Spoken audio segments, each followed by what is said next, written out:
കാതിലെത്തും പത്രങ്ങൾ media one podcast ആരംഭിക്കുകയാണ്. ഇന്ന് 2024 മാർച്ച് 11 തിങ്കളാഴ്ച. ഞാൻ പി.ടി. നാസർ. വന്യമൃഗശല്യം ചെറുക്കാൻ കേരളം, തമിഴ്നാട്, കർണാടക സർക്കാരുകൾ ഒന്നിച്ചു നിൽക്കാനുള്ള ധാരണയിലെത്തിയതും മുഖ്യ തെരഞ്ഞെടുപ്പ് കമ്മീഷണറും കമ്മീഷണർ അരുൺ ഗോയലും തമ്മിൽ ധാരണയില്ലാത്തതായതുമാണ് ഇന്ന് പത്രങ്ങൾ കാര്യമായി കണ്ട വാർത്ത. കമ്മീഷനിലെ ധാരണക്കുറവാണ് അരുൺ ഗോയലിന്റെ രാജിക്കു പിന്നിലെന്ന് എല്ലാ പത്രങ്ങളും പറയുന്നു. മാധ്യമം അതാണ് ലീഡാക്കിയത്. വന്യമൃഗവിരുദ്ധ സംസ്ഥാനാന്തര ധാരണയാണ് മനോരമയും മാതൃഭൂമിയും ലീഡാക്കിയത്. വാർത്തകളിലേക്ക് കടക്കാം. മൃഗക്കലിക്കെതിരെ ഒന്നിച്ചു പോരാടും എന്ന് മലയാള മനോരമ. വന്യജീവി ആക്രമണം ചെറുക്കാൻ കേരള കർണാടക കരാർ, തമിഴ്നാടും കരാറിന്റെ ഭാഗമാകും ഏകോപനത്തിന് സമിതി. ഇത്രയുമാണ് ഹെഡിങ്. സബ് ഹെഡിങ്ങുകളും. ബംഗളൂരു. ജനവാസ കേന്ദ്രങ്ങളിൽ വർദ്ധിച്ചുവരുന്ന വന്യജീവി ആക്രമണത്തെ ചെറുക്കാൻ കേരളവും കർണാടകയും ചേർന്ന് സംസ്ഥാനാന്തര കരാർ ഒപ്പുവെച്ചു. തമിഴ്നാട് പിന്നീട് കരാറിന്റെ ഭാഗമാകും. മനുഷ്യമൃഗ സംഘർഷ മേഖല അടയാളപ്പെടുത്തുന്നതുൾപ്പെടെ 4 നിർദ്ദേശങ്ങളാണ് കരാറിലുള്ളത്. 3 സംസ്ഥാനങ്ങൾ ചേർന്നുള്ള ഏകോപന സമിതിയും രൂപീകരിക്കും. കർണാടകയിലെ ബന്ദിപ്പൂരിൽ ചേർന്ന യോഗത്തിൽ കേരള വനം മന്ത്രി A.K. ശശീന്ദ്രൻ, കർണാടക വനമന്ത്രി ഈശ്വർ ഖാഡ്രെ തുടങ്ങിയവർ പങ്കെടുത്തു. തമിഴ്നാട് വനമന്ത്രി M. മതിവേദനു പകരം മുതുമലയിലെ മുതിർന്ന വനം ഉദ്യോഗസ്ഥരാണ് പങ്കെടുത്തത്.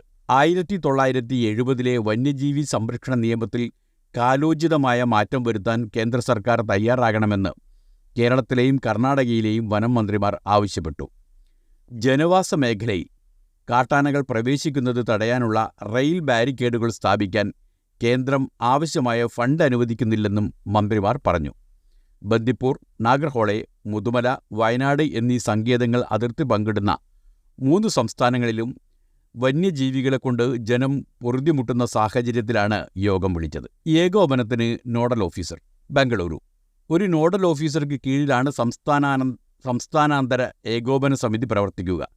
അസിസ്റ്റന്റ് നോഡൽ ഓഫീസർമാർ, സംസ്ഥാനതല പ്രതിനിധികൾ ഉൾപ്പെട്ട ഉപദേശക സമിതി, പ്രശ്നമേഖലയിൽ ഇടപെടാൻ വർക്കിംഗ് ഗ്രൂപ്പ് എന്നിവയുണ്ടാക്കും. വിദഗ്ധ സേവനം ഉറപ്പാക്കൽ, വിഭവശേഷി വികസനം, അടിസ്ഥാന സൗകര്യ വികസനം എന്നിവയും ഏകോപന സമിതിയുടെ പരിധിയിൽ വരും. ഇതാണ് മലയാള മനോരമയുടെ ലീഡ് വാർത്ത. മാതൃഭൂമി. ഇതോടൊപ്പം ചേർത്ത് വായിക്കാവുന്ന മനോരമ തന്നെ.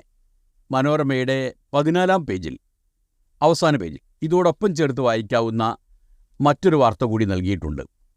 മനുഷ്യർക്ക് ഭീഷണിയാവുന്ന വന്യജീവികളെ നിയന്ത്രിതമായി വേട്ടയാടാൻ സമഗ്ര നയം ആവശ്യപ്പെട്ട് Nilambur MLA PV Anvar supreme കോടതിയെ സമീപിച്ചു എന്നാണ്. വന്യജീവി ആക്രമണത്തിൽ കൊല്ലപ്പെടുന്നവർക്ക് നഷ്ടപരിഹാരം ലഭ്യമാകാൻ പ്രത്യേക നിധി രൂപീകരിക്കണമെന്നും വന്യജീവി സംഘർഷം കുറയ്ക്കുന്നതിനുള്ള കർമ്മപദ്ധതി തയ്യാറാക്കുന്നതിന് സുപ്രീം കോടതിയെ വിരമിച്ച ജഡ്ജിയുടെ നേതൃത്വത്തിൽ ഉന്നതതല സമിതി രൂപീകരിക്കണമെന്നും ഹർജിയിൽ ആവശ്യപ്പെട്ടിട്ടുണ്ട്. കേരളത്തിൽ 2016-2023 കാലഘട്ടത്തിൽ മാത്രം 909 പേരാണ് വന്യജീവി ആക്രമണത്തിൽ കൊല്ലപ്പെട്ടതെന്നും 68 കോടി രൂപയുടെ കൃഷിനാശം സംഭവിച്ചുവെന്നും ഹർജിയിൽ പറയുന്നു. വന്യജീവികളെ കൊല്ലുന്നതിനു പകരം വന്ധ്യംകരണം ഉൾപ്പെടെയുള്ള മാർഗങ്ങളിലൂടെ ജനന നിരക്ക് നിയന്ത്രിക്കുക, ആക്രമകാരികളായ വന്യമൃഗങ്ങളെ മാറ്റിപ്പാർപ്പിക്കാൻ നയം രൂപീകരിക്കുക, ഡ്രോണുകൾ ഉൾപ്പെടെയുള്ള സാങ്കേതിക വിദ്യകൾ ഉപയോഗിച്ച് വന്യജീവികളുടെ ആക്രമണങ്ങൾ നിരീക്ഷിക്കുക തുടങ്ങിയ ആവശ്യങ്ങളും അഭിഭാഷകനായ KR സുഭാഷ് ചന്ദ്രൻ മുഖേന നൽകിയ ഹർജിയിൽ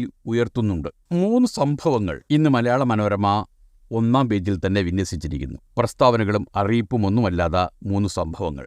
1. കേരള സർവകലാശാല യുവജനോത്സവം KSU പ്രവർത്തകരെ വളഞ്ഞിട്ട് തല്ലി SFI എന്നാണ് 16 പേർക്കെതിരെ കേസ്. തിരുവനന്തപുരത്ത് നിന്നാണ് വാർത്ത. തിരുവനന്തപുരം. പുലർച്ചെ വരെ നീണ്ട സർവകലാശാല യുവജനോത്സവത്തിലെ മത്സരങ്ങൾ കാണാനെത്തിയ KSU പ്രവർത്തകരെ SFI പ്രവർത്തകർ വേദിക്ക് സമീപം വളഞ്ഞിട്ടു തല്ലി. ഗുരുതരമായി പരിക്കേറ്റ ഗവൺമെന്റ് ലോ കോളേജിലെ KSU unit secretary Nithin Thampi, Rubin എന്നിവരെ മെഡിക്കൽ കോളേജ് ആശുപത്രിയിൽ പ്രവേശിപ്പിച്ചു. ഇന്നലെ പുലർച്ചെ 5-നാണ് ആക്രമണമുണ്ടായത്. മർദ്ദനമേറ്റവരുടെ പരാതിയിൽ കണ്ടാലറിയാവുന്ന 10 പേരുൾപ്പെടെ 16 SFI പ്രവർത്തകർക്കെതിരെ കന്റോൺമെന്റ് പോലീസ് കേസെടുത്തു. ആക്രമണത്തിൽ പ്രതിഷേധിച്ച് KSU പ്രവർത്തകർ സംഘടിച്ചെത്തിയതോടെ കലോത്സവ വേദിയിൽ ചേരിതിരിഞ്ഞുള്ള മുദ്രാവാക്യങ്ങൾ മുഴങ്ങി. KSU പ്രവർത്തകർ വേദിയിൽ കയറി പ്രതിഷേധിച്ചതിനെ തുടർന്ന് ഒപ്പറ മത്സരം ഏറെ നേരം മുടങ്ങി. അവർ വേദിയിൽ നിന്ന് ഇറങ്ങിയപ്പോൾ മത്സരം പുനരാരംഭിച്ചെങ്കിലും വേദിക്ക് മുന്നിൽ SFI KSU പ്രവർത്തകർ ചേരിതിരിഞ്ഞു മുദ്രാവാക്യം മുഴക്കി. മത്സരത്തിൽ തടസ്സം നേരിട്ടതിൽ പ്രതിഷേധിച്ച് മത്സരാർത്ഥികളും രംഗത്തെത്തി. പോലീസ് സ്ഥലത്തെത്തി സംഘർഷാവസ്ഥ ഒഴിവാക്കാൻ KSU പ്രവർത്തകരെ പുറത്താക്കി വാതിലടച്ചെങ്കിലും അവിടെയും മുദ്രാവാക്യം വിളി തുടർന്നതോടെ അറസ്റ്റ് ചെയ്ത് നീക്കി. 19 KSU പ്രവർത്തകർക്കെതിരെ കേസെടുത്തു. KSU യൂണിയൻ ഭരിക്കുന്ന കോളേജുകളിലെ പ്രവർത്തകർ ആദ്യ ദിവസം മുതൽ തേടിപ്പിടിച്ച് സംഘാടക സമിതിയിലുള്ളവർ ഉൾപ്പെടെ മർദ്ദിക്കുന്നുണ്ടെങ്കിലും പോലീസിൽ പരാതി നൽകിയെങ്കിലും നടപടിയെടുത്തില്ലെന്ന് KSU ആരോപിച്ചു. എന്നാൽ ഗവൺമെന്റ് ലോ കോളേജിൽ SFI പ്രവർത്തകരെ KSUക്കാർ മർദ്ദിച്ചതിന്റെ തുടർച്ചയാണ് കലോത്സവ വേദിയിലെ സംഘർഷമെന്നും സംഘാടകർക്ക് പങ്കില്ലെന്നും സർവകലാശാല യൂണിയൻ ഭാരവാഹികൾ അറിയിച്ചു. കട്ടപ്പന ഇരട്ടക്കൊലപാതകത്തെക്കുറിച്ചാണ് അടുത്ത വാർത്ത. തറ തുറന്നപ്പോൾ മൃതദേഹം കണ്ടെത്തിയത് കൊല്ലപ്പെട്ട വിജയന്റെ മൃതദേഹമെന്ന് പോലീസ് നിഗമനം. നവജാത ശിശുവിനെ കുഴിച്ചിട്ട സ്ഥലത്ത് ഇന്ന് വീണ്ടും പരിശോധന. കട്ടപ്പന മോഷണക്കേസ് പ്രതികളെ ചോദ്യം ചെയ്തപ്പോൾ ചുരുളഴിഞ്ഞ ഇരട്ടക്കൊലക്കേസിൽ കൊല്ലപ്പെട്ട വിജയന്റെ 65 വയസ്സാണ്. മൃതദേഹാവശിഷ്ടങ്ങൾ കണ്ടെത്തി. കാഞ്ചിയാർ കക്കോട്ടുകടയിലെ വാടക വീടിന്റെ തറ പൊളിച്ചപ്പോഴാണ് നെല്ലാനിക്കൽ NG വിജയന്റേതെന്ന് കരുതുന്ന മൃതദേഹം കണ്ടെത്തിയത്. ശാസ്ത്രീയ പരിശോധനയ്ക്ക് ശേഷം മാത്രമേ മൃതദേഹം വിജയന്റേതാണെന്ന് സ്ഥിരീകരിക്കാനാവൂ. കേസിലെ മുഖ്യപ്രതിയും വിജയന്റെ കുടുംബത്തിനൊപ്പം കഴിയുകയും ചെയ്തിരുന്ന പുത്തൻപുരക്കൽ നിതീഷിനെ രാജേഷ് 31 വയസ്സാണ്. രാജേഷ് എന്ന വിളിപ്പേരുമുണ്ട്. നിതീഷിനെ വാടക വീട്ടിലെത്തിച്ച് നടത്തിയ പരിശോധനയിലാണ് വിജയന്റെ മൃതദേഹം കണ്ടെത്തിയത്. വീട്ടിലെ ഒരു മുറിയിൽ 5 അടി താഴ്ചയിൽ കുഴിയെടുത്താണ് മൃതദേഹം മറവ് ചെയ്തിരുന്നത്. തലയുടെ ഭാഗം കാൽമുട്ടിനോട് ചേർന്നു വരുന്ന രീതിയിൽ മൃതദേഹം 3ആയി മടക്കി കാർഡ്ബോർഡ് പെട്ടിക്കുള്ളിലാക്കി പാക്കിംഗ് ടേപ്പ് ഒട്ടിച്ച നിലയിലായിരുന്നു. കുഴിക്ക് മുകളിൽ കോൺക്രീറ്റ് ചെയ്തിരുന്നു. തലയോട്ടിയും അസ്ഥികളുമാണ് കുഴിയിൽ നിന്ന് കണ്ടെത്തിയത്. വിജയൻ ധരിച്ചിരുന്ന പാൻറ്, ഷർട്ട്, ബെൽറ്റ് തുടങ്ങിയവയും കുഴിയിൽ നിന്ന് ലഭിച്ചു. വിജയനെ തലക്കടിച്ച് കൊലപ്പെടുത്താൻ നിതീഷ് ഉപയോഗിച്ച ചുറ്റിക വീട്ടിൽ നിന്ന് കണ്ടെത്തി. വിജയനെ കൊലപ്പെടുത്തിയ കേസിൽ നിതീഷ് 1-ാം പ്രതിയും വിജയന്റെ ഭാര്യ സുമ 57 വയസ്സാണ്. മകൻ വിഷ്ണു 27 എന്നിവർ 2ഉം 3ഉം പ്രതികളുമാണ്. മോഷണ ശ്രമത്തിനിടെ വീണു പരിക്കേറ്റ് വലതുകാലിനൊടിവ് സംഭവിച്ച വിഷ്ണു കോട്ടയം മെഡിക്കൽ കോളേജ് ആശുപത്രിയിലാണ്. മാനസിക നില മോശമായ രീതിയിലുള്ള സുമയും മകളും ഷെൽട്ടർ ഹോമിലാണുള്ളത്. നിതീഷിന് വിഷ്ണുവിന്റെ സഹോദരിയിലുണ്ടായ നവജാത ശിശുവിനെ 5 മാസം മാത്രം പ്രായമായപ്പോൾ ശ്വാസം മുട്ടിച്ച് കൊലപ്പെടുത്തിയെന്നും പോലീസ് കണ്ടെത്തിയിട്ടുണ്ട്. ഈ കേസിൽ നിതീഷ് 1-ാം പ്രതിയും കൊല്ലപ്പെട്ട വിജയൻ 2-ാം പ്രതിയും വിഷ്ണു 3-ാം പ്രതിയുമാണ്. ശിശുവിൻ്റെ മൃതദേഹം മറവ് ചെയ്തിട്ടുണ്ടെന്ന സൂചന ഉള്ള കട്ടപ്പന സാഗര ജംഗ്ഷനിലെ സ്ഥലത്ത് ഇന്നലെ നിതീഷിനെ എത്തിച്ചു. അവിടെ ഇന്നും പരിശോധന തുടരും. വടകരയിൽ നിന്നാണ് അടുത്ത വാർത്ത. വടകര ഡിവൈഎസ്പിയുടെ ഔദ്യോഗിക വാഹനം കത്തിച്ചു. പ്രതി അറസ്റ്റിൽ. തീവെച്ചത് പുലർച്ചെ. വടകര ഓഫീസിൽ നിർത്തിയിട്ടിരുന്ന ഡിവൈഎസ്പിയുടെ ഔദ്യോഗിക ജീപ്പിനും തുടർന്ന് 500 മീറ്റർ അകലെയുള്ള കാലിച്ചാക്ക് കടക്കും തീവച്ചയാൾ അറസ്റ്റിൽ. വടകര ബീച്ചിൽ സാദാന്റെ അവിടെ അബ്ദുൽ ജലീൽ 45 വയസ്സാണ് അറസ്റ്റിലായത്. ഇന്ന് പുലർച്ചെ 1:45ഓടെയാണ് ജീപ്പിന് തീവച്ചത്. സമീപത്തെ പോലീസ് ക്വാർട്ടേഴ്സിൽ താമസിക്കുന്ന കുടുംബാംഗങ്ങളാണ് തീ പടരുന്നത് കണ്ടത്. അഗ്നിശമന സേന എത്തി തീയണച്ചു. വാഹനം പൂർണ്ണമായും കത്തിപ്പോയി. ജീപ്പിന് തീവച്ചതിന് ശേഷമാണ് താഴെ അങ്ങാടിയിലുള്ള കടക്ക് തീവച്ചത്. Muslim League municipal area joint secretary V മുസ്തഫയുടെ കടയാണിത്. തീവച്ചതിന് പിന്നാലെ കാരണം അബ്ദുൽ ജലീലിനെ ചോദ്യം ചെയ്താൽ പൂർത്തിയാകുമെന്ന് അബ്ദുൽ ജലീലിന്റെ ചോദ്യം ചെയ്യൽ പൂർത്തിയാകുമ്പോൾ വ്യക്തമാകുമെന്ന് പോലീസ് അറിയിച്ചു. ഇന്ന് ഗൾഫിൽ റമദാൻ വ്രതാരംഭം എന്ന വാർത്തയും മലയാള മനോരമ 1-ാം പേജിൽ നൽകിയിട്ടുണ്ട്.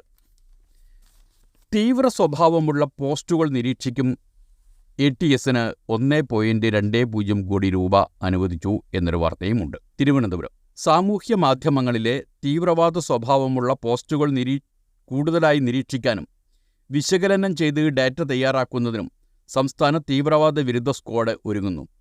ഇസ്രായേൽ നിർമ്മിത സോഫ്റ്റ്വെയറുകളാണ് വാങ്ങുക.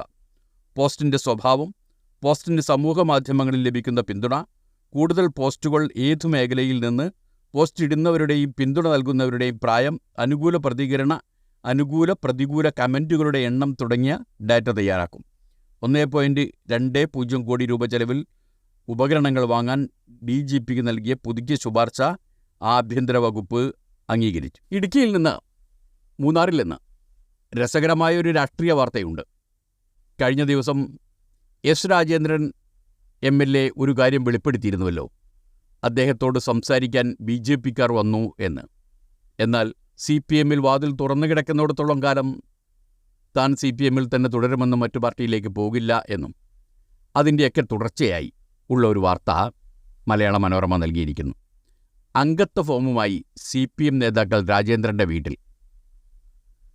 ജൂനിയർ നേതാക്കളെ വിട്ടത് തന്നെ അപമാനിക്കുന്നതിന് തുല്യമെന്ന് രാജേന്ദ്രൻ. മൂന്നാർ പാർട്ടിയുമായി ഇടഞ്ഞു നിൽക്കുന്ന ദേവികുളം മുൻ MLA എസ് രാജേന്ദ്രന് പാർട്ടി അംഗത്വം പുതുക്കാനായി നേതാക്കൾ അപേക്ഷാ ഫോം വീട്ടിലെത്തിച്ചു കൊടുത്തു. CPM Munnar area secretary KK Vijayan, ജില്ലാ കമ്മിറ്റി അംഗങ്ങളായ M ലക്ഷ്മണൻ, ആർ ഈശ്വരൻ എന്നിവരാണ് ശനിയാഴ്ച വൈകിട്ട് രാജേന്ദ്രൻ്റെ ഇക്കാനഗറിലെ വീട്ടിലെത്തി ഫോം നൽകിയത്. ജില്ലാ കമ്മിറ്റിയുടെ നിർദ്ദേശപ്രകാരമാണ് നേതാക്കൾ ഫോമുമായി വീട്ടിലെത്തിയത്. 2 വർഷമായി പാർട്ടിയിൽ നിന്ന് മാറി നിൽക്കുന്ന രാജേന്ദ്രൻ BJPയിലേക്ക് പോകുമെന്ന പ്രചാരണം ശക്തമായി നിൽക്കുന്നതിനിടെയാണ് CPM ഇടപെടൽ. എന്നാൽ പാർട്ടി നടപടി തന്നെ അപമാനിക്കുന്നതിന് തുല്യമാണെന്ന് രാജേന്ദ്രൻ പ്രതികരിച്ചു. സീനിയർ ജില്ലാ കമ്മിറ്റി അംഗമായിരുന്ന എനിക്ക് പാർട്ടി അംഗത്വം പുതുക്കാനുള്ള ഫോം എത്തിച്ചു നൽകിയത് എന്നേക്കാൾ എത്രയോ ജൂനിയറായ പ്രവർത്തകരാണ്. ഇതെന്നെ അപമാനിക്കുന്നതിന് തുല്യമാണ്. അംഗത്വം പുതുക്കുന്നത് സംബന്ധിച്ച തീരുമാനമെടുത്തിട്ടില്ല. എൻ്റെ ആവശ്യങ്ങളിൽ നീതി ലഭിച്ച ശേഷമേ പാർട്ടി പ്രവേശനത്തിൽ തീരുമാനമുണ്ടാകൂ, രാജേന്ദ്രൻ പറഞ്ഞു. രാജേന്ദ്രൻ ഇടഞ്ഞു തന്നെ നിൽക്കുകയാണ് എന്ന് ചുരുക്കം. ഇടഞ്ഞു നിൽക്കുന്നതിൻ്റെ മറ്റൊരു വാർത്തയാണ് മാധ്യമം ലീഡാക്കിയിരിക്കുന്നത്. മാതൃഭൂമി ആ വാർത്ത 1-ാം പേജിൽ നൽകിയിട്ടുമുണ്ട്. ഗോയലിൻ്റെ രാജിയിൽ ദുരൂഹത ബാക്കി, തെരഞ്ഞെടുപ്പ് കമ്മീഷണർ നിയമനം പ്രധാനമന്ത്രി യോഗം വിളിച്ചു എന്നതാണ് ഈ വാർത്തയുടെ മറ്റൊരു വശം, മറ്റൊരു വേർഷൻ മാതൃഭൂമി 1-ാം പേജിൽ നൽകിയിട്ടുണ്ട്. ഗോയലിൻ്റെ രാജി മുഖ്യ കമ്മീഷണറുമായുള്ള അഭിപ്രായ വ്യത്യാസം കാരണമെന്ന് സൂചന. പ്രകാശൻ പുതിയെട്ടി ന്യൂഡൽഹിയിൽ നിന്ന് റിപ്പോർട്ട് ചെയ്യുന്നു. തെരഞ്ഞെടുപ്പ് കമ്മീഷണർ സ്ഥാനത്തു നിന്ന് അരുൺ ഗോയലിന്റെ അപ്രതീക്ഷിത രാജിക്കു പിന്നിൽ മുഖ്യ തെരഞ്ഞെടുപ്പ് കമ്മീഷണർ രാജീവ് കുമാറുമായുള്ള അഭിപ്രായ വ്യത്യാസമെന്ന് സൂചന. ലോക്സഭാ സീറ്റെണ്ണത്തിൽ മൂന്നാം സ്ഥാനത്തുള്ള പശ്ചിമ ബംഗാളിലെ തെരഞ്ഞെടുപ്പ് പ്രവർത്തനം അവലോകനം ചെയ്യാനെത്തിയപ്പോൾ പത്രസമ്മേളനത്തിൽ പങ്കെടുക്കാതെ ഗോയൽ ഡൽഹിയിലേക്ക് മടങ്ങിയിരുന്നു. മാർച്ച് 5-ന് കൊൽക്കത്തയിൽ നടത്തിയ പത്രസമ്മേളനത്തിൽ രാജീവ് കുമാർ മാത്രമാണ് പങ്കെടുത്തത്. ആരോഗ്യ കാരണങ്ങളാൽ ഗോയൽ മടങ്ങിയെന്നാണ് രാജീവ് കുമാർ പറഞ്ഞതെങ്കിലും അദ്ദേഹത്തിന് ആരോഗ്യ പ്രശ്നങ്ങളൊന്നും ഉണ്ടായിരുന്നില്ലെന്നാണ് സൂചന. കൊൽക്കത്തയിൽ നിന്ന് മടങ്ങിയ ശേഷം ഗോയൽ മാർച്ച് 7-ന് ഡൽഹിയിൽ നടന്ന തെരഞ്ഞെടുപ്പൊരുക്ക ചർച്ചയിൽ പങ്കെടുത്തിരുന്നു. 8-ന് ആഭ്യന്തര സെക്രട്ടറി അജയ് കുമാർ ഭല്ലയ്ക്കൊപ്പമുള്ള ചർച്ചകളിൽ പങ്കെടുക്കാതെ രാജിക്കത്ത് നേരിട്ട് രാഷ്ട്രപതിക്ക് അയച്ചു. ഗോയലിനെ അനുനയിപ്പിക്കാൻ സർക്കാർ തലത്തിൽ ശ്രമം നടത്തിയിരുന്നതായി നിയമമന്ത്രാലയ വൃത്തങ്ങൾ പറഞ്ഞു. മോദി സർക്കാരുമായുള്ള അഭിപ്രായ വ്യത്യാസമാണ് രാജിക്ക് പിന്നിലെന്ന് പ്രതിപക്ഷം ഒന്നടങ്കം ആരോപിച്ചു. കമ്മീഷനിൽ ഇപ്പോൾ മുഖ്യ തെരഞ്ഞെടുപ്പ് കമ്മീഷണർ മാത്രമാണുള്ളത്. തെരഞ്ഞെടുപ്പ് നടത്താൻ മുഖ്യ തെരഞ്ഞെടുപ്പ് കമ്മീഷണർ മാത്രം മതിയെങ്കിലും പ്രതിപക്ഷം ഇത് രാഷ്ട്രീയ നേട്ടമാക്കുമെന്നതിനാൽ ഈ ആഴ്ച തന്നെ 2 കമ്മീഷണർമാരുടെയും ഒഴിവ് നികത്താൻ പ്രധാനമന്ത്രിയുടെ അധ്യക്ഷതയിലുള്ള പാനൽ യോഗം 15-ന് ചേർന്നേക്കും. 13-നോ 14-നോ സെർച്ച് കമ്മിറ്റി യോഗവും ചേർന്നേക്കും. ഗോയലിൻ്റെ രാജിയിൽ ദുരൂഹത ബാക്കി എന്നതാണ് മാധ്യമത്തിൻ്റെ തലക്കെട്ട്. ഹസനുൽ ബന്നയാണ് റിപ്പോർട്ട് ചെയ്തിരിക്കുന്നത്. ന്യൂഡൽഹി. 2024 പൊതു തെരഞ്ഞെടുപ്പ് പ്രഖ്യാപിക്കാൻ ദിവസങ്ങൾ മാത്രം ശേഷിക്കെ കേന്ദ്ര തെരഞ്ഞെടുപ്പ് കമ്മീഷണർ അരുൺ ഗോയലിൻ്റെ രാജിയിൽ ദുരൂഹത ബാക്കി. മുഖ്യ തെരഞ്ഞെടുപ്പ് കമ്മീഷണർ രാജീവ് കുമാറും അരുൺ ഗോയലും തമ്മിലുണ്ടായ ഗുരുതരമായ അഭിപ്രായ ഭിന്നതയാണ് രാജിയിലേക്ക് നയിച്ചതെന്ന് അദ്ദേഹവുമായി ബന്ധപ്പെട്ട വൃത്തങ്ങൾ മാധ്യമങ്ങളെ അറിയിച്ചെങ്കിലും എന്തിനെ ചൊല്ലിയാണ് ഭിന്നതയെന്ന് വെളിപ്പെടുത്താൻ തയ്യാറായിട്ടില്ല. അതിനിടെ തെരഞ്ഞെടുപ്പ് കമ്മീഷനിലെ 2 കമ്മീഷണർമാരുടെ ഒഴിവുകൾ നികത്താൻ പ്രധാനമന്ത്രി നരേന്ദ്രമോദി യോഗം വിളിച്ചു. കേന്ദ്ര നിയമമന്ത്രി അർജുൻ രാം മേഘ്വാളിൻ്റെ നേതൃത്വത്തിലുള്ള സെർച്ച് കമ്മിറ്റി 2 തെരഞ്ഞെടുപ്പ് കമ്മീഷണർമാർക്കായി വെവ്വേറെ പാനലുകൾ തയ്യാറാക്കേണ്ടതുണ്ട്. അതിനുശേഷമാണ് പ്രധാനമന്ത്രിയുടെ അധ്യക്ഷതയിൽ സെലക്ട് കമ്മിറ്റി യോഗം ചേരുക. ഈ യോഗം മാർച്ച് 13-നോ 14-നോ ചേർന്ന് 15-ഓടെ പുതിയ 2 തെരഞ്ഞെടുപ്പ് കമ്മീഷണർമാരെ നിയമിക്കാനാണ് കേന്ദ്ര സർക്കാർ നീക്കം. ഗോയലിൻ്റെ രാജിയോടെ 3-അംഗ കമ്മീഷനിൽ അവശേഷിക്കുന്ന ഏക അംഗമായ മുഖ്യ തെരഞ്ഞെടുപ്പ് കമ്മീഷണറെ മാത്രം വെച്ച് നേരത്തെ നിശ്ചയിച്ച പ്രകാരം ലോക്സഭാ തെരഞ്ഞെടുപ്പ് നടത്തുമോ, അതല്ല 2 ഒഴിവുകളിൽ കമ്മീഷണർമാരെ നിയമിക്കുന്നതുവരെ തെരഞ്ഞെടുപ്പ് പ്രഖ്യാപനം നീളുമോ എന്ന അനിശ്ചിതത്വത്തിനിടയിലാണ് പ്രധാനമന്ത്രി യോഗം വിളിച്ചത്. 2 കേന്ദ്ര സെക്രട്ടറിമാർ അടങ്ങുന്ന സെർച്ച് കമ്മിറ്റി ഒരു കമ്മീഷണറെ നിയോഗിക്കാൻ 5 പേരുകളെങ്കിലും ശുപാർശ ചെയ്യണം. ആ പേരുകളിൽ നിന്നാണ് പ്രധാനമന്ത്രിയും അദ്ദേഹം നിർദ്ദേശിക്കുന്ന ഒരു കേന്ദ്രമന്ത്രിയും പ്രതിപക്ഷ നേതാവും അടങ്ങുന്ന 3-അംഗ കമ്മിറ്റി ഒരാളെ കമ്മീഷണറായി ശുപാർശ ചെയ്യുക. പ്രധാനമന്ത്രിക്കും പ്രതിപക്ഷ നേതാവിനും പുറമെ സുപ്രീംകോടതി ചീഫ് ജസ്റ്റിസ് കൂടി അടങ്ങുന്ന 3-അംഗ സമിതി ഉണ്ടാക്കാനാണ് സുപ്രീംകോടതി വിധിച്ചതെങ്കിലും അത് മറികടന്ന് 2023-ൽ നിയമം കൊണ്ടുവന്നാണ് സുപ്രീംകോടതി ചീഫ് ജസ്റ്റിസിന് പകരം പ്രധാനമന്ത്രി നിർദ്ദേശിക്കുന്ന കേന്ദ്രമന്ത്രിയെ അംഗമാക്കിയത്. ഈ സമിതി നിശ്ചയിക്കുന്നയാളെ രാഷ്ട്രപതി ഔദ്യോഗികമായി നിയമിക്കും. നേരത്തെ ഒരു കമ്മീഷണർ വിരമിച്ചിട്ടും ഒഴിവ് നികത്താതിരുന്നതിനാൽ 2 കമ്മീഷണർമാരുടെ നിയമനം അനിവാര്യമായത്. നേരത്തെ ഒരു കമ്മീഷണർ വിരമിച്ചിട്ടും ഒഴിവ് നികത്താതിരുന്നതിനാലാണ് 2 കമ്മീഷണർമാരുടെ നിയമനം അനിവാര്യമാക്കിയത്. മുഖ്യ തെരഞ്ഞെടുപ്പ് കമ്മീഷണറുമായുള്ള അഭിപ്രായ വ്യത്യാസത്തിന് മുഖ്യ തെരഞ്ഞെടുപ്പ് കമ്മീഷണറുമായി അഭിപ്രായ ഭിന്നതയാണ് കാരണമെന്ന വാദം പ്രതിപക്ഷം പൂർണ്ണമായും മുഖവിലക്കെടുക്കുന്നില്ല. 3 കാരണങ്ങളാണ് രാജ്യവാർത്ത കേട്ടപ്പോൾ തനിക്ക് തോന്നിയതെന്ന് കോൺഗ്രസ് നേതാവ് ജയറാം രമേശ് പറഞ്ഞു. ഒന്നുകിൽ രാജീവ് കുമാറിനെ മുന്നിലിരുത്തി പൊതുതെരഞ്ഞെടുപ്പ് പിൻസീറ്റ് ഡ്രൈവിംഗ് നടത്താൻ സർക്കാരിൻ്റെ നിർദ്ദേശം പ്രകാരം വഴിമാറിയത്, അല്ലെങ്കിൽ വ്യക്തിപരമായ കാരണങ്ങൾ, അതുമല്ലെങ്കിൽ കൽക്കത്ത ഹൈക്കോടതി ജഡ്ജിയെപ്പോലെ തെരഞ്ഞെടുപ്പിൽ BJP സ്ഥാനാർത്ഥിയാവാൻ രാജിവെച്ചത്. കമ്മീഷന്റെ വിശ്വാസ്യത ഉറപ്പാക്കാൻ ഗോയലിൻ്റെ രാജിയുടെ കാരണം വെളിപ്പെടുത്താൻ സർക്കാർ തയ്യാറാകണമെന്ന് CPM പോളിറ്റ് ബ്യൂറോ ആവശ്യപ്പെട്ടിട്ടുണ്ട്. തെരഞ്ഞെടുപ്പ് പ്രഖ്യാപനം വൈകിയേക്കാമെന്ന് മാതൃഭൂമി പറയുന്നുണ്ട്. അതും ഈ പശ്ചാത്തലത്തിൽ തന്നെയാണ്. തെരഞ്ഞെടുപ്പ് കമ്മീഷണർമാരുടെ നിയമനവുമായി ബന്ധപ്പെട്ട പുതിയൊരു നിയമം ഈയിടെ പാർലമെന്റ് പാസാക്കിയിരുന്നു. സുപ്രീം കോടതി ചീഫ് ജസ്റ്റിനെ ഉൾപ്പെടുത്തി 3 അംഗ പാനൽ നിയമിക്കണമെന്നാണ് സുപ്രീം കോടതി വിധിച്ചതിന് പിന്നാലെയാണിത്. കോടതി വിധി മറികടക്കാനുണ്ടാക്കിയ പുതിയ നിയമപ്രകാരം പ്രധാനമന്ത്രി, കേന്ദ്രമന്ത്രിസഭയിലെ മറ്റൊരംഗം, പ്രതിപക്ഷ നേതാവോ ലോക്സഭയിലെ ഏറ്റവും വലിയ കക്ഷിയുടെ നേതാവോ ഉൾപ്പെടുന്ന സമിതിയാണ് കമ്മിറ്റി കമ്മീഷണർമാരെ നിയമിക്കേണ്ടത്. ലോക്സഭയിലെ വലിയ പ്രതിപക്ഷ കക്ഷിയുടെ നേതാവ് അധീർ രഞ്ജൻ ചൗധരിയെ സർക്കാർ വിവരങ്ങൾ അറിയിച്ചു. പ്രധാനമന്ത്രി സമിതി 15-ന് യോഗം ചേരുന്നതെങ്കിൽ തെരഞ്ഞെടുപ്പ് പ്രഖ്യാപനം, പ്രധാനമന്ത്രിയുടെ സമിതി 15-നാണ് ചേരുന്നതെങ്കിൽ തെരഞ്ഞെടുപ്പ് പ്രഖ്യാപനം വൈകിയേക്കാം എന്നാണ് മാതൃഭൂമിയുടെ നിഗമനം. മുഖ്യമന്ത്രിയുടെയും മന്ത്രിമാരുടെയും സൽക്കാര ചെലവ് 66.13 ലക്ഷം രൂപയാണ് എന്ന് ദീപികയുടെ വാർത്തയുണ്ട്. ദീപിക അത് കാര്യമായി തന്നെ 1-ാം പേജിൽ നൽകിയിട്ടുമുണ്ട്. തിരുവനന്തപുരം മുഖ്യമന്ത്രിയും മന്ത്രിമാരും ഒരുക്കുന്ന സൽക്കാരത്തിൻ്റെ ചെലവ് കുത്തനെ കൂടി. ബജറ്റിൽ നീക്കിവെച്ച തുകയും കടന്ന് സൽക്കാര ചെലവ് 66.13 ലക്ഷമായി ഉയർന്നു. മന്ത്രിസഭയുടെ അടുപ്പക്കാർക്കും പൗരപ്രമുഖന്മാർക്കും ഏറ്റവും കൂടുതൽ സൽക്കാരം നൽകിയ മന്ത്രിസഭ എന്ന റെക്കോർഡിലേക്ക് കുതിക്കുകയാണ് 2ാം പിണറായി സർക്കാർ. കഴിഞ്ഞ 6-ന് 21.13 ലക്ഷം രൂപയാണ് മുഖ്യമന്ത്രിയുടെയും മന്ത്രിമാരുടെയും സൽക്കാരത്തിനുള്ള അധിക ഫണ്ടായി ധനവകുപ്പ് അനുവദിച്ചത്. ട്രഷറി നിയന്ത്രണത്തിൽ ഇളവ് വരുത്തിയാണ് തുക അനുവദിച്ചത്. 45 ലക്ഷം രൂപ സൽക്കാരത്തിനായി ബജറ്റ് വിഹിതമുണ്ടായിരുന്നു. ഇത് തീർന്നതോടെയാണ് അധിക ഫണ്ട് ആവശ്യപ്പെട്ടത്. പല മന്ത്രിമാരുടെയും ഭക്ഷണ ബിൽ തുക ലക്ഷങ്ങളായി ഉയർന്നതോടെയാണ് 21.13 ലക്ഷം കൂടി അധിക ഫണ്ടായി അനുവദിച്ചത്. മുഖ്യമന്ത്രിയും മന്ത്രിമാരും സെക്രട്ടേറിയറ്റിലുള്ളത് ആഴ്ചയിൽ 2-3 ദിവസം മാത്രമാണ്. അധിക ഫണ്ട് അനുവദിച്ചതോടെയാണ് ഈ സാമ്പത്തിക വർഷത്തെ സർക്കാർ ചെലവ് 66.13 ലക്ഷം രൂപ ആയത്. ജോലി തട്ടിപ്പ്, 20ഓളം യുവാക്കൾ ലിത്വാനയിൽ കുടുങ്ങി എന്നൊരു വാർത്തയും ദീപികയുടെ 1-ാം പേജിലുണ്ട്. സ്വന്തമായി ജോലി കണ്ടെത്തണമെന്ന് കൊണ്ടുപോയ ഏജൻസി പറയുന്നു. ആലുവ ജോലിക്കായി ഏജൻസി വഴി പണം നൽകി വടക്കൻ യൂറോപ്യൻ രാജ്യമായ ലിത്വാനിയയിലെത്തിയ 20ഓളം യുവാക്കൾ കുടുങ്ങിക്കിടക്കുന്നതായി പരാതി. ജില്ലാ ആശുപത്രി ജംഗ്ഷനിൽ പ്രവർത്തിക്കുന്ന സ്കൈ മെട്രോ എന്ന സ്ഥാപനം വഴി എത്തിയവരാണ് കുടുങ്ങിക്കിടക്കുന്നത്. 3 ലക്ഷം രൂപ ഏജൻസിക്ക് നൽകിയാണ് ഇലക്ട്രീഷ്യൻ, വെൽഡിംഗ് ജോലി എന്നിവയ്ക്കായി എല്ലാവരും ലിത്വാനിയയിൽ എത്തിയത്. എന്നാൽ ആദ്യം ജോലി ലഭിച്ചെങ്കിലും 3-ാം ദിവസം പിരിച്ചുവിട്ടു. പിന്നീട് ജോലിയില്ലാതെ കുടുങ്ങിയിരിക്കുന്നതായാണ് പരാതി. പോലീസിലെ NRI വിഭാഗത്തിന് പരാതി മെയിലിൽ അയച്ച് 2 ആഴ്ചയായിട്ടും യാതൊരു മറുപടിയും ലഭിച്ചിട്ടില്ല. 3 ലക്ഷം രൂപ വാങ്ങിയെങ്കിലും 1 ലക്ഷം രൂപയുടെ രസീതേ നൽകിയെന്നുള്ളൂ എന്നും പരാതിയിൽ പറയുന്നു. JT കൺസ്ട്രക്ഷൻസ് എന്ന പേരിലാണ് അപേക്ഷകരെ ലിത്വാനിയയിലേക്ക് അയച്ചത്. പരാതികൾ വർദ്ധിച്ചതോടെ സ്കൈ മെട്രോ എന്ന സ്ഥാപനം പേര് മാറ്റുകയായിരുന്നു.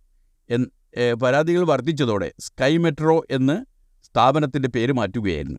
എന്നാൽ ജോലി കൊടുക്കാമെന്ന് വാഗ്ദാനം ചെയ്തിട്ടില്ലെന്നും സ്വന്തം നിലയ്ക്ക് കഴിവ് തെളിയിച്ച് ജോലി സമ്പാദിക്കേണ്ടതാണെന്നും സ്കൈ മെട്രോ അധികൃതർ പറഞ്ഞു.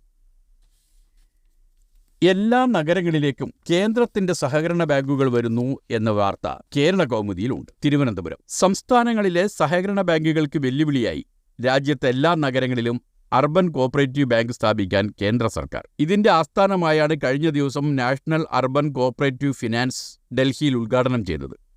2021 കേന്ദ്രത്തിൽ ആദ്യമായി സഹകരണ വകുപ്പ് രൂപീകരിക്കുകയും അമിത്ഷാ അതിന്റെ മന്ത്രിയാവുകയും ചെയ്തതും ഈ ലക്ഷ്യം വെച്ചാണ്. ഗുജറാത്തിലെ സഹകരണ ബാങ്കുകളുടെ സംസ്ഥാന പ്രസിഡന്റും RSSന്റെ കീഴിലുള്ള സഹകാർ ഭാരതിയുടെ ദേശീയ പ്രസിഡന്റുമായ ജ്യോതീന്ദ്ര മേത്തയാണ് NUCFDCയുടെ ചെയർമാൻ. ബാങ്കിംഗ് ഇതര ധനകാര്യ കമ്പനിയായും അർബൻ സഹകരണ ബാങ്കിംഗ് മേഖലയുടെ നിയന്ത്രണ സ്ഥാപനമായും പ്രവർത്തിക്കാൻ റിസർവ് ബാങ്ക് അനുമതി നൽകിയിട്ടുണ്ട്. സംസ്ഥാന സർക്കാരിന് അതിശക്തമായ എതിർപ്പുണ്ട്. അക്കാര്യം അറിയിക്കുകയും ചെയ്തിരുന്നു. കേരള ബാങ്കിന് ഭീഷണിയാകുമെന്നാണ് ആശങ്ക.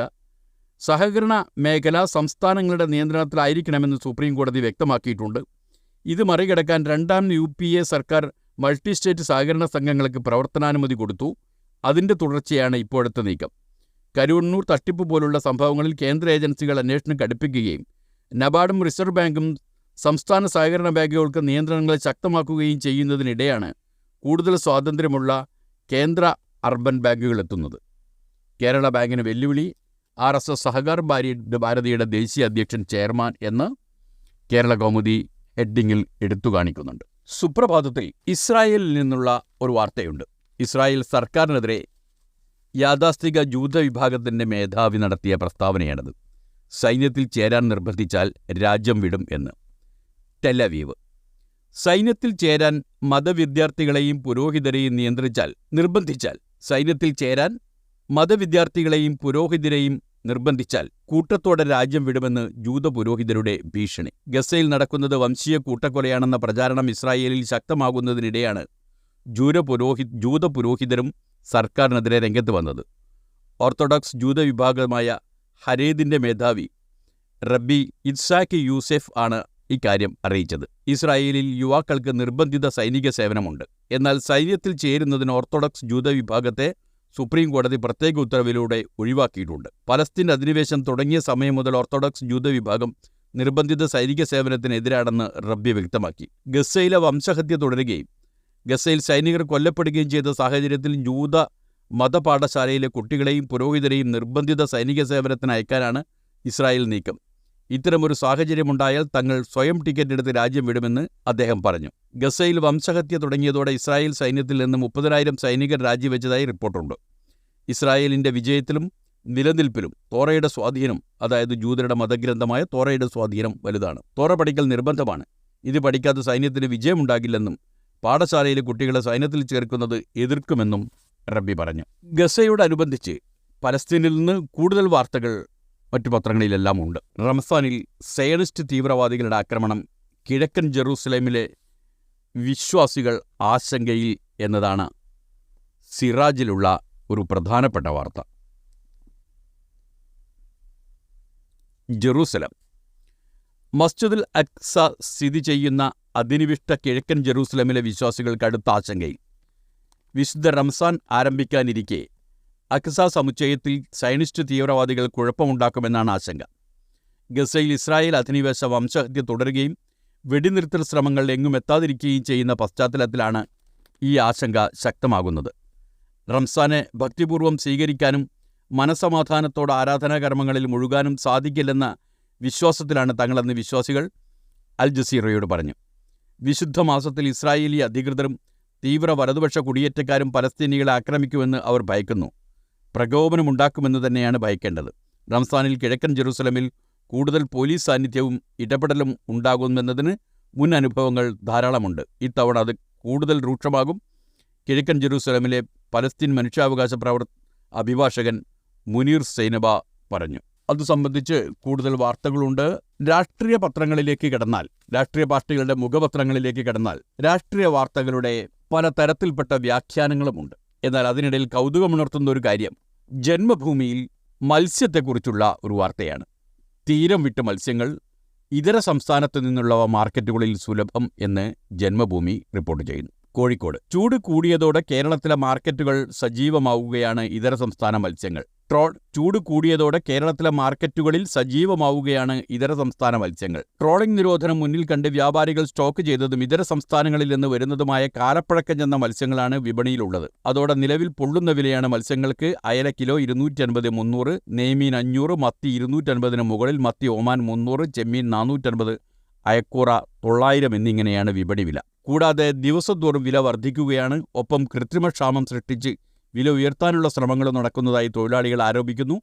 തമിഴ്നാട്, കർണാടക എന്നിവിടങ്ങളിൽ നിന്നാണ് കേരളത്തിലേക്ക് കൂടുതലായി മത്സ്യങ്ങൾ എത്തുന്നത്. അതേസമയം ചൂട് കൂടിയതോടെ മത്സ്യങ്ങൾ കേടായി പോകാതിരിക്കാൻ ഫോർമാനിൽ ഉൾപ്പെടെയുള്ള വിവിധ തരം രാസവസ്തുക്കൾ ചേർത്താണ് വിപണിയിലെത്തുന്നത് എന്നാണ് ജന്മഭൂമിയുടെ വാർത്ത. ദേശാഭിമാനി 1-ാം പേജിൽ തന്നെ നൽകിയിരിക്കുന്ന ഒരു വാർത്ത വേണുഗോപാലിന് ദേശീയ നേതൃസ്ഥാനം പോകും എന്നതാണ്. പോകുമെന്ന് ദേശാഭിമാനി ഉറപ്പിച്ചു പറയുകയാണ്. സംഘടനാ ചുമതലയിൽ നിന്ന് നീക്കിയേക്കും എന്നും. ന്യൂഡൽഹി. UDFന്റെ ആലപ്പുഴയിലെ ലോക്സഭാ സ്ഥാനാർത്ഥി KC വേണുഗോപാലിനെ കോൺഗ്രസിന്റെ സംഘടനാ ചുമതലയുള്ള ജനറൽ സെക്രട്ടറി സ്ഥാനത്ത് നിന്ന് നീക്കിയേക്കും. സിറ്റിംഗ് എംപിയായ എം ആരിഫിനോട് ജയസാധ്യത കുറവായതിനാൽ വേണുഗോപാലിന് മണ്ഡലത്തിൽ പൂർണ്ണസമയം ചെലവഴിക്കേണ്ടതായി വരും. സംഘടനാ ചുമതലയുള്ള ജനറൽ സെക്രട്ടറി എന്ന ഉത്തരവാദിത്തം ഈയൊരു സാഹചര്യത്തിൽ നിർവഹിക്കാനാവില്ലെന്നാണ് ഹൈക്കമാൻഡിന്റെ വിലയിരുത്തൽ. അതുകൊണ്ട് മറ്റൊരാൾക്ക് ചുമതല നൽകും. കെ സുധാകരൻ കണ്ണൂരിൽ വീണ്ടും സ്ഥാനാർത്ഥിയായതോടെ PCC പ്രസിഡന്റ് സ്ഥാനം MMSന് കൈമാറിയിരുന്നു. മാത്രമല്ല, വേണുഗോപാൽ സംഘടനാ ചുമതല ഏറ്റെടുത്ത ശേഷം ദേശീയ തലത്തിൽ കോൺഗ്രസിന് തുടർച്ചയായ തിരിച്ചടികളാണ്. മുതിർന്ന നേതാക്കളടക്കം ഒന്നൊന്നായി പാർട്ടി വിടുന്നു. BJPയിലേക്കുള്ള കോൺഗ്രസ് നേതാക്കളുടെ ഒഴുക്ക് തടയുന്നതിൽ വേണുഗോപാൽ പൂർണ്ണ പരാജയമായി. കേരളത്തിൽ പത്മജ വേണുഗോപാലിന്റെ കാലുമാറ്റം പോലും തടയാനായില്ല. വേണുഗോപാലിനെ നീക്കണമെന്ന ആവശ്യം കോൺഗ്രസിൽ നേരത്തെ ശക്തമാണ്. രാഹുൽ ഗാന്ധിയുടെയും പ്രിയങ്ക ഗാന്ധിയുടെയും മാത്രം ബലത്തിലാണ് വേണുഗോപാൽ തുടരുന്നത്.